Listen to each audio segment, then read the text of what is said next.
Dans la vidéo précédente, je vous ai présenté le Hellfest, plus gros festival de musique métal en Europe, son organisateur et ses têtes d'affiche. Je vous ai emmené avec moi ensuite sur les routes de Vendée jusqu'au vieux village de Clisson en Loire-Atlantique, dont je vous ai fait un rapide historique. Malheureusement, un Covid musclé m'a cloué au sol le soir de l'ouverture du festival. Mais vous allez voir dans cette vidéo que les dieux du métal m'ont rendu l'usage de mes jambes, me permettant de vivre une expérience hors du commun durant les 2 dernières journées, dont je vous ferai un rapide bilan musical. J'ai aussi pris le temps de rencontrer Tom, abonné de la chaîne, qui habite sur Clisson. Il nous présentera le Hellfest Off, qui précède le festival officiel et qui a lieu sur le parking du magasin Leclerc. Et puisqu'on parle ici d'aménagement de vannes, Tom nous présentera aussi son magnifique Sprinter rallongé qu'il a commencé à aménager par lui-même. Alors installez-vous tranquillement et bon visionnage!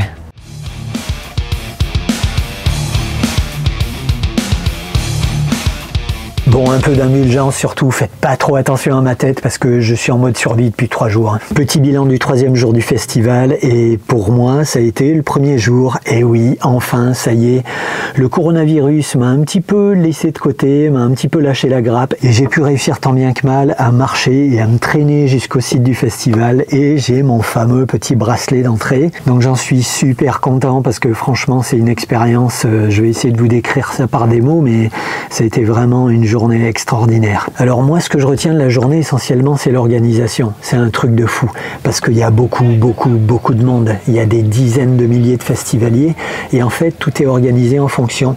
Donc en fait on a affaire à des files d'attente qui sont très longues mais en fait qui se résorbent très vite parce que tout est dimensionné par rapport à ce flot de festivaliers qui arrivent. Tout a commencé par les racks à vélo parce que je suis arrivé avec un vélo qu'on m'a prêté et là c'est sur des centaines de mètres des racks à vélo qui sont hyper bien numérotés. Il y a des bénévoles pour accueillir les gens. Franchement, c'est super bien organisé. Ensuite, on arrive aux accès pour les fameux petits bracelets là. En gros, il y a une partie pour les gens qui ont déjà leur bracelet et puis une autre partie pour les gens qui viennent chercher leur bracelet.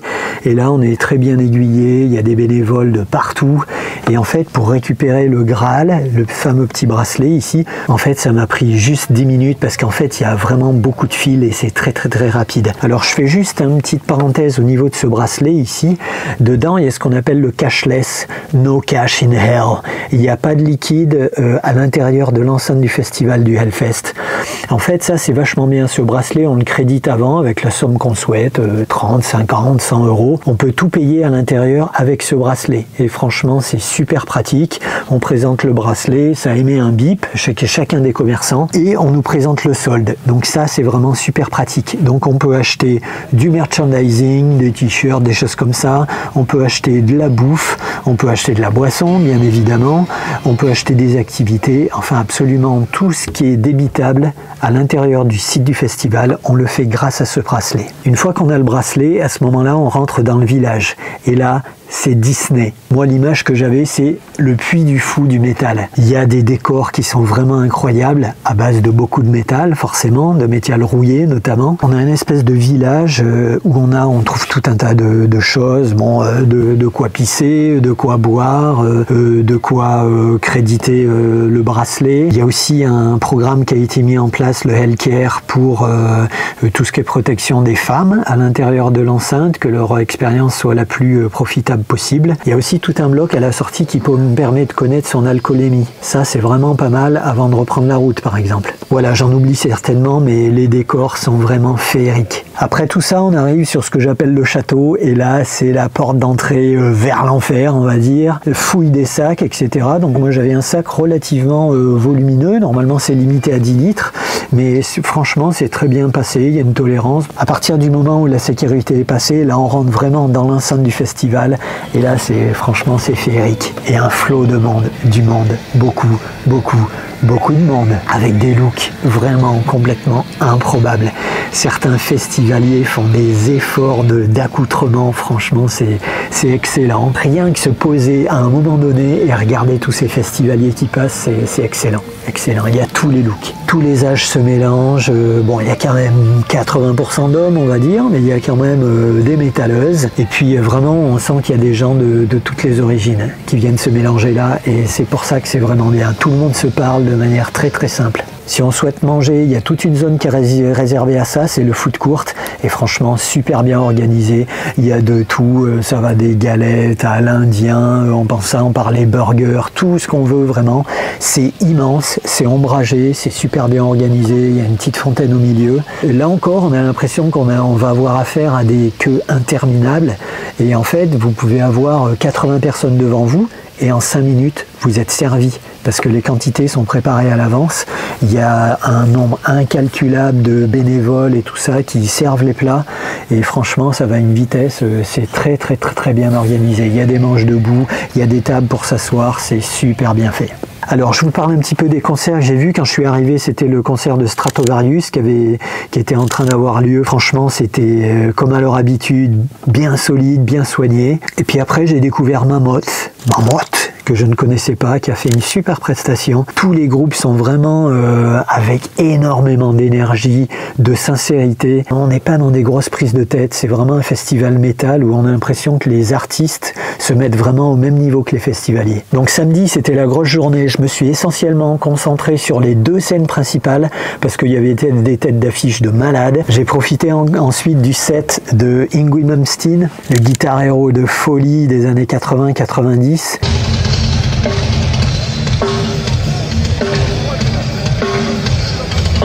Alors lui, par contre, il a un petit peu la grosse tête, il faut pas se le cacher, mais il est arrivé avec une équipe de musiciens de malades, notamment son synthétiste. Il y a eu des duos synthé-guitare qui étaient vraiment exceptionnels. Il a amené sa petite touche de musique classique au milieu du métal, et ça, c'était assez rafraîchissant. Et franchement, on se rend compte que il joue comme au premier jour. Tous ces gars-là jouent comme au premier jour, avec la même énergie, une technicité qui a vraiment atteint des sommets. Ensuite, à 18h30, là, j'ai vu le plus beau concert, mais vraiment pour moi, c'était le plus beau concert du Hellfest. Les Américains de Extreme, ils ont fait très franchement, pendant 1 heure, ils ont foutu le feu.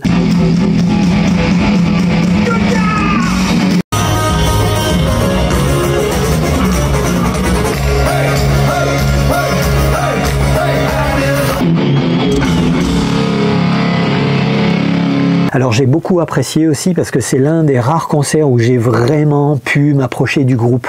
Je les voyais à distance, bon je voyais des petites silhouettes mais j'ai quand même pu les voir, en plus des écrans géants qui sont super bien foutus, et là ils ont tout déchiré. Franchement, le gros show à l'américaine, Nuno Bettencourt à la guitare qui est exceptionnel, le digne représentant de Eddie Van Halen qu'on a perdu il n'y a pas très longtemps.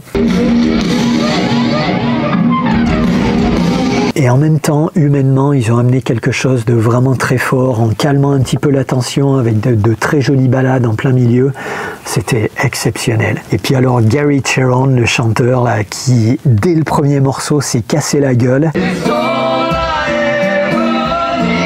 Il est arrivé avec beaucoup d'énergie, il a essayé de sauter au-dessus d'un caméraman et il s'est pris une belle pelle. Je peux vous dire qu'il s'est bien ramassé. Et ben ni une ni deux, il s'est relevé, il a ramassé son micro, il a été s'excuser auprès du caméraman et il a continué de manière hyper professionnelle jusqu'à la fin du grand show. Une présence scénique incroyable et franchement une connivence entre les 4 batteurs, bassistes, guitaristes et chanteurs. Vraiment on sent que ce sont des amis de très longue date et ça traverse l'écran quoi. Ensuite ce sont les Allemands de Accept qui sont arrivés avec la grosse cavalerie, ils ont fait leurs morceaux leurs plus connus et franchement ils ont fait le taf. Là aussi encore une fois une énergie incroyable. 20h30 ça a été au tour des Français de Mass Hysteria de foutre le feu avec un gros son type industriel.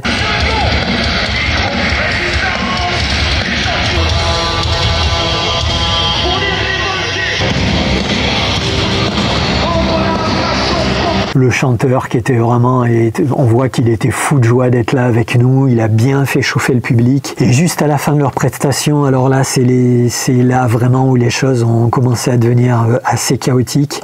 Il s'est mis à pleuvoir un petit peu au début, mais à la fin je vous assure qu'il pleuvait des cordes comme ça. Quand tu es en t-shirt et en kilt, c'est pas très grave, tu te dis que ouais, effectivement le froid, la pluie, tout ça c'est une information parce que ça caillait en plus. Il a fait 17 degrés à un moment donné, c'était était pas chaud quoi. Et au bout d'un moment, c'était plus rigolo du tout parce qu'il a plu des cordes et pendant longtemps, pendant presque 2 heures, on s'est pris vraiment un gros orage. Donc ça a un peu gâché la fête, je dois dire. Et ça, c'était pendant la prestation de Bruce Dickinson, le chanteur d'Iron Maiden. Et franchement, lui aussi, il a fait un truc de malade avec une super bassiste, sa nouvelle bassiste, et puis un batteur, franchement, d'un niveau. Il nous a délivré un solo de batterie qui était vraiment incroyable. L'un des meilleurs batteurs, franchement, du festival.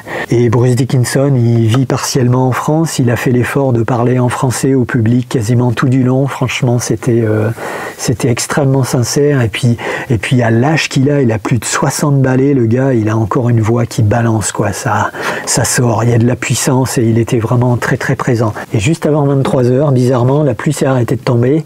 Et là, c'est la grosse affiche qui est arrivée. Metallica, ils ont envoyé du lourd dès le début.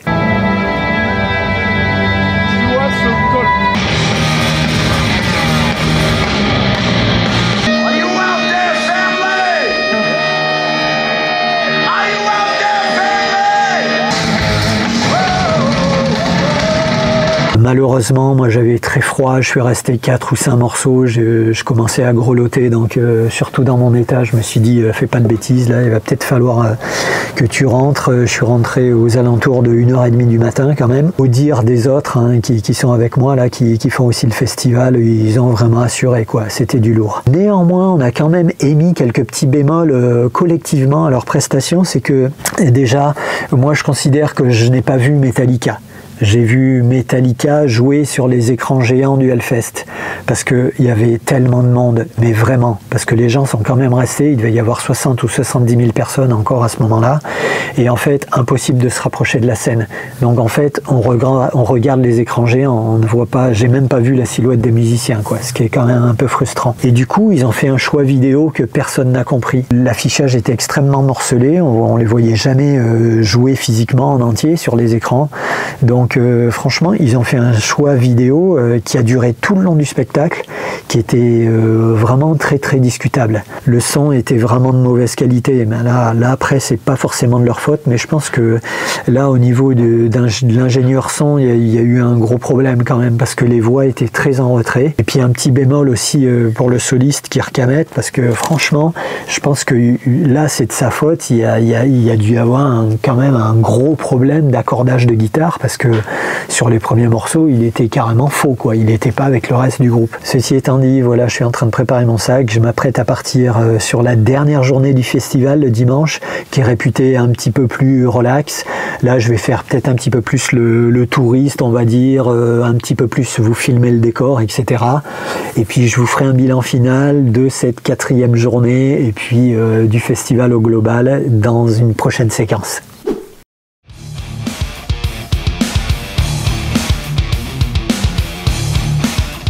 Allez, je vais m'installer là, ça devrait être pas mal du tout. Pour une petite clôture, qu'est-ce que ça donne? Oula, il fait pas chaud ce matin. Allez, je fais un petit bilan avec vous du jour 4 du Hellfest que j'ai fait en solo cette fois-ci parce que mes potes avaient déjà repris la route. Et je suis arrivé pour la prestation de Queens of the Stone Age, qui n'a jamais aussi bien porté son nom.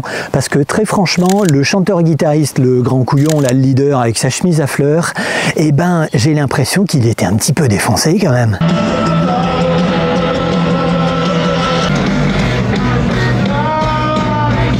En fait, j'ai l'impression qu'il était un petit peu rincé aussi, parce qu'au milieu de leur prestation, il y a eu un gros passage à vide, il n'y avait plus d'énergie. En gros, il y avait que le batteur qui avait de l'énergie. Alors ça donnait lieu à une scène vraiment super rigolote, où il s'est avancé avec son micro vers le public, il a chanté un truc, et puis il a demandé au public de chanter, et ça n'a pas marché du tout, parce que forcément, si tu donnes pas d'énergie, le public n'en renvoie pas. Et alors là, très posément, il a pris son micro, il a dit « Sing, you motherfucker !» Tu vas chanter, espèce de...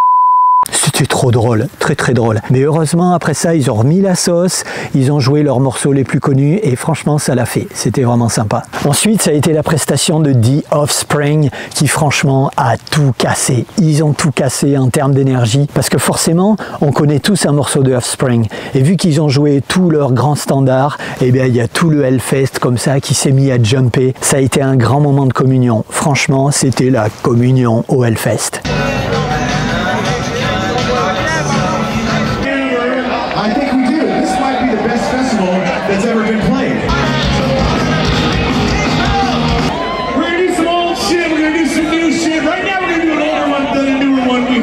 c'est pendant ce concert-là, juste avant la tombée de la nuit, que je me suis dit que ce serait une bonne idée de monter dans la grande roue, où j'ai fait quelques prises de vue qui montrent vraiment qu'on était très nombreux.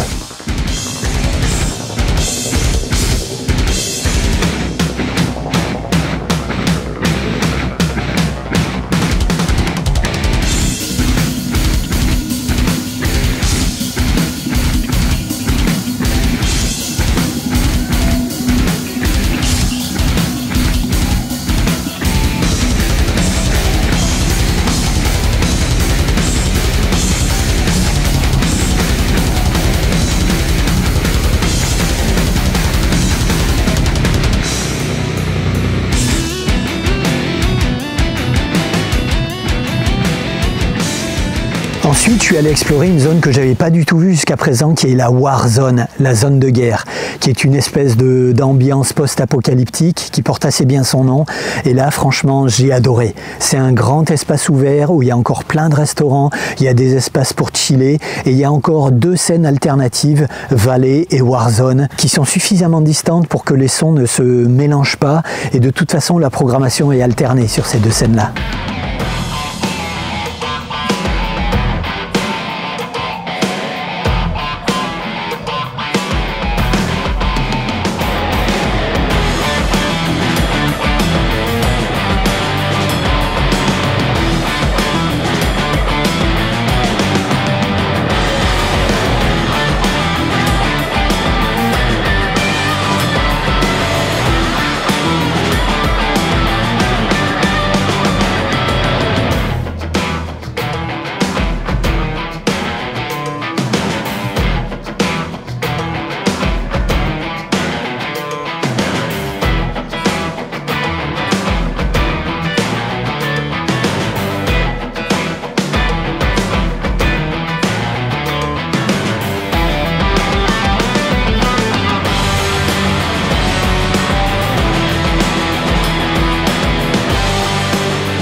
Et c'est sur la scène de Valley que j'ai découvert un super groupe qui s'appelle Rival Sons, littéralement les frères rivaux, qui sont les plus dignes représentants actuels de Led Zeppelin. J'ai beaucoup écouté de Led Zeppelin à une époque, j'aimais beaucoup ça. Et là, franchement, ils ont un groupe qui est dans l'esprit de Led Zeppelin, mais avec leur originalité, leur énergie, et c'était vraiment très bien.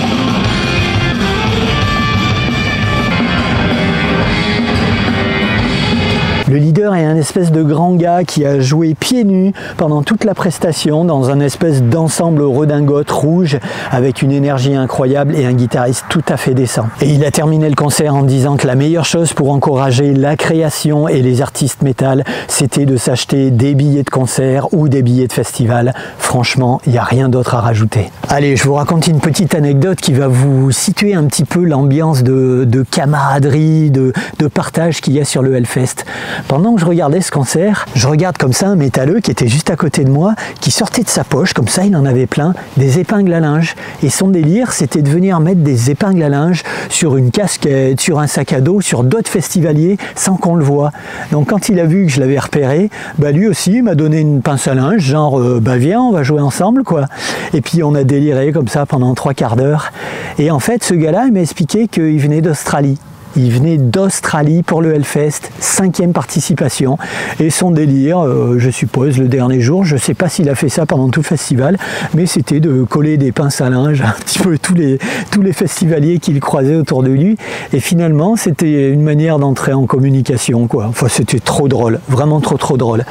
Tout ça pour vous dire qu'on peut se faire 10 potes à la minute au Hellfest, et c'est vraiment une ambiance super chaleureuse. Bon, ensuite, je suis retourné vers la scène principale pour assister à la 2e heure du concert des Foo Fighters.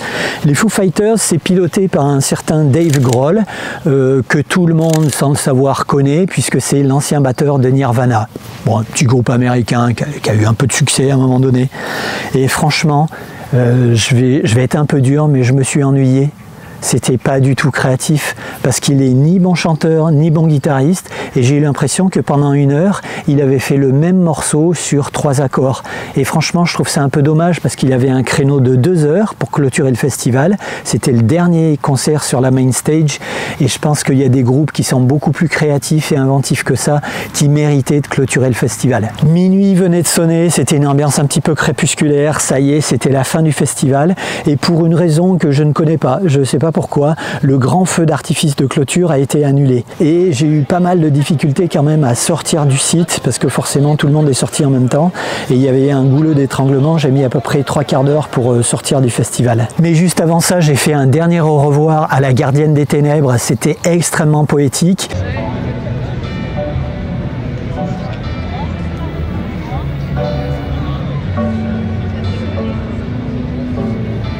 Et j'ai appris à cette occasion qu'elle ne crachait pas que du feu, elle crache aussi de l'eau, donc elle nous a bien arrosés.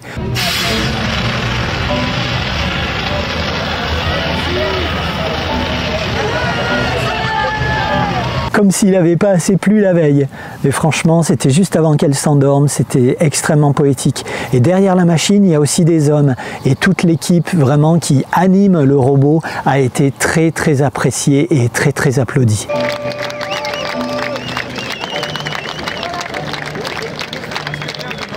Et juste avant de clôturer, je reviens juste une petite seconde sur le Sanctuary, ce grand bâtiment noir qui se trouve à l'entrée du festival. En fait, je ne sais pas pourquoi ça s'appelle le Sanctuary, peut-être parce que c'est le sanctuaire de nos cartes bleues. Et c'est dans ce bâtiment-là que se trouve tout le merchandising officiel du Hellfest, avec tout ce qu'on peut acheter comme t-shirt, comme sweat, casquette, mug, etc. Et franchement, il y a les premiers jours du festival des personnes qui sont prêtes à faire 1h30 de queue pour aller acheter un t-shirt. Et ça, j'ai trouvé ça un petit peu dommage parce que c'est plus intéressant d'aller écouter des concerts que de faire la queue pendant 1h30 pour aller acheter quelque chose, des goodies. Mais ça, c'est mon avis et je le partage. Du coup, moi, j'y suis allé le dernier jour et j'y suis rentré comme ça, comme qui rigole, sans attendre. Alors effectivement, il n'y a plus toutes les tailles, il n'y a plus tous les t-shirts, mais franchement, est-ce que c'est si grave? Alors par contre, ce qui est vraiment trop rigolo, c'est qu'il y a plein d'articles pour les bébés. Tu peux acheter un doudou Hellfest qui fait peur pour ton bébé. Tu peux lui acheter un bavoir, une tétine Hellfest. Trop drôle. Et hop, le petit t-shirt du Hellfest avec de l'autre côté le line-up, la liste de tous les groupes qui ont joué cette année. Mais une fois terminé le festival, on s'est pris un petit temps calme avec Tom pour qu'il puisse me parler de l'organisation du Hellfest Off, mais pas que.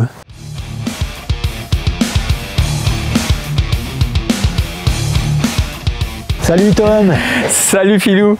Alors le Off, faut savoir qu'il a été créé en 2014 de mémoire. Moi je travaille au Leclerc de Clisson depuis 2010. Avant le Off, en fait, on faisait des décorations et c'était imprimer des affiches papier et tout. On redécorait le magasin comme ça. On se mettait un t-shirt noir à la débrouille. Et du coup, ensuite, du fait de notre proximité en fait avec le site de Hellfest, on a changé de PDG tout simplement, mais je pense qu'il y a eu un temps d'observation et ils ont décidé de créer l'association Le Off by Leclerc. À partir de ce moment-là, ils ont commencé à imprimer carrément sur bâche camion le transistor qu'il y a devant le magasin, la tête de mort avec les ossements qui ornent l'entrée du magasin. On a commencé avec une semi-Hellfest.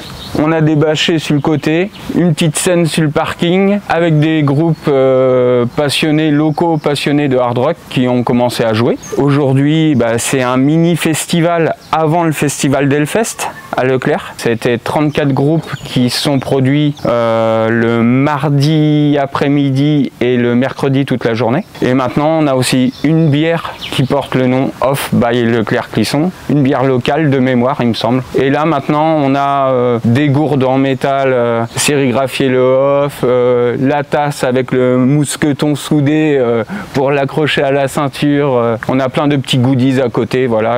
Un petit peu à l'image du merch de Hellfest. Et ça draine beaucoup de monde, du coup, j'ai vu l'autre soir. Les gens s'organisent maintenant pour venir au festival, ils viennent plus le jour pour le lendemain. Il y a certaines personnes, c'est leurs vacances d'été qu'ils vont prendre là. Ce rendez-vous sur le parking du Leclerc, en fait, fait partie, je pense, intégrante du festival Hellfest. Mais j'ai aussi demandé à Tom qu'il me parle de son expérience en tant que festivalier dans le Hellfest officiel cette fois-ci. Bah pour moi, le festival, c'est un peu comme un parc d'attractions. En fait, dès qu'on rentre à l'intérieur, on est dans un autre monde. Tout est géant, on regarde un truc, c'est waouh en fait. On a l'impression d'avoir traversé carrément un océan et de rencontrer une autre communauté en fait. Tu fais 3 pas et t'es rendu entre guillemets en enfer.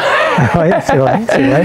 En fait, il n'y a pas de ridicule. Tu vois toutes sortes de trucs. Moi, j'ai vu 2-3 ans de suite un mec en pyjama déguisé en Où est Charlie? Et le mec, il venait nous voir.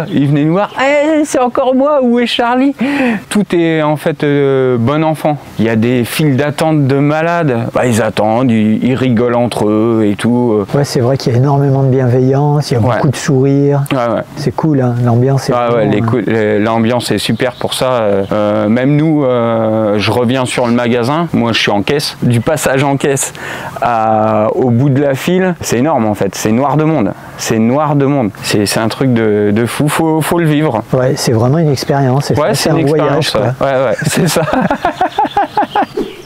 Et Tom est venu me rencontrer avec un magnifique Mercedes Sprinter rallongé. Et ça, c'est pas tout à fait un hasard. Mais je vous précise qu'on ne le verra que de l'extérieur. Bon, Tom, il me semble que tu as un super petit projet d'aménagement aussi. Ouais. Ça fait une quinzaine d'années que je me dis... faut que je m'aménage un fourgon. Par le métier de mon père qui était dans les travaux publics, qui avait aménagé son premier fourgon, bah, ça m'a donné envie quoi. Donc du coup, j'ai acheté un Sprinter.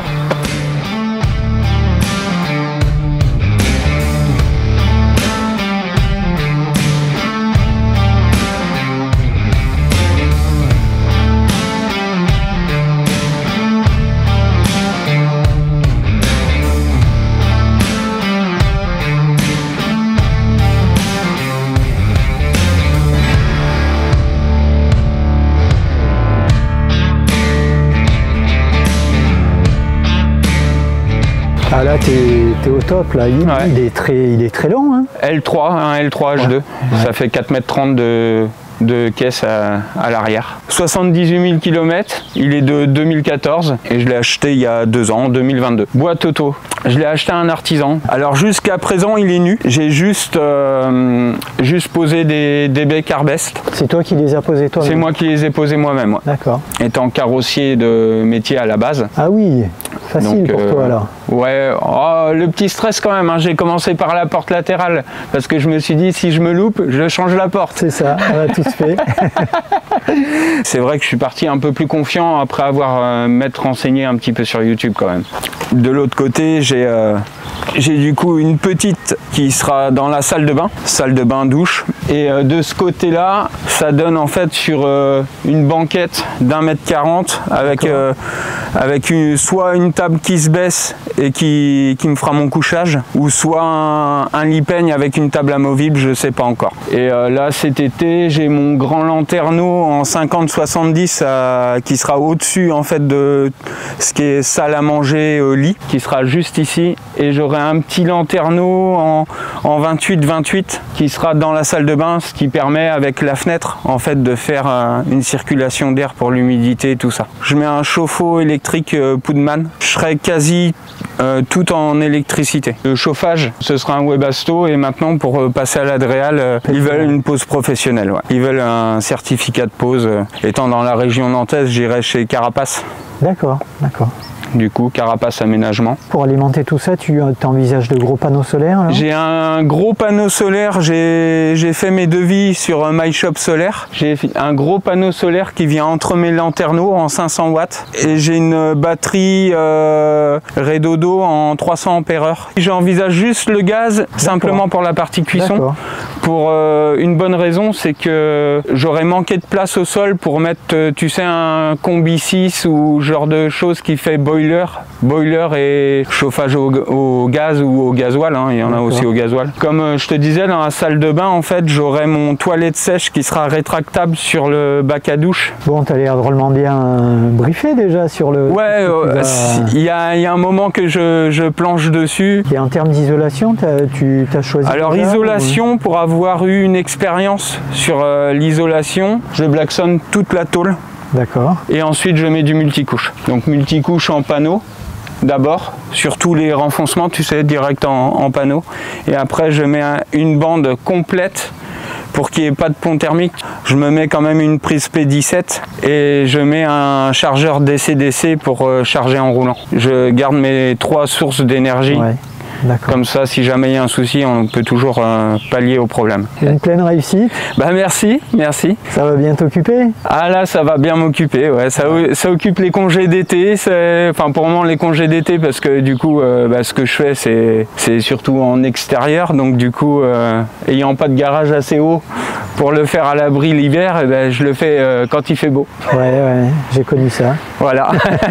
Et puis écoute, un jour peut-être que les deux seront réunis à ménager. Voilà, c'est ça, devant une belle montagne. Et ben voilà, parfait. Allez, je vais clôturer globalement sur mon expérience au Hellfest. Franchement, si vous êtes amateur de rock, faites ce pèlerinage au moins une fois. C'est un pèlerinage, c'est une véritable expérience. Alors forcément, c'était une vidéo dans un format un petit peu particulier.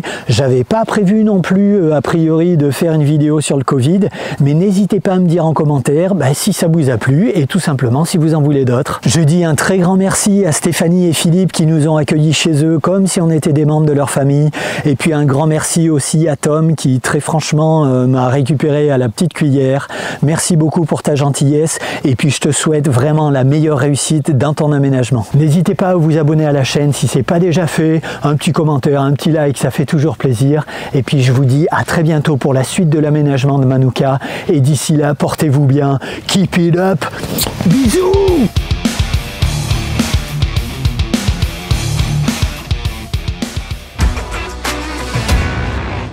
Bon, comme je l'ai expliqué précédemment, c'est ma toute première participation. Bougre d'âne. Le festival a été créé en 2022 par Ben Barticule. Je vais peut-être vous demander éventuellement un petit peu de convalescence. Non, ça veut rien dire. Comment on dit déjà? Un petit peu de bienveillance. Ben voilà, un petit peu de bienveillance. Check 1, 2, check 1, 2. Eh ben tout va bien.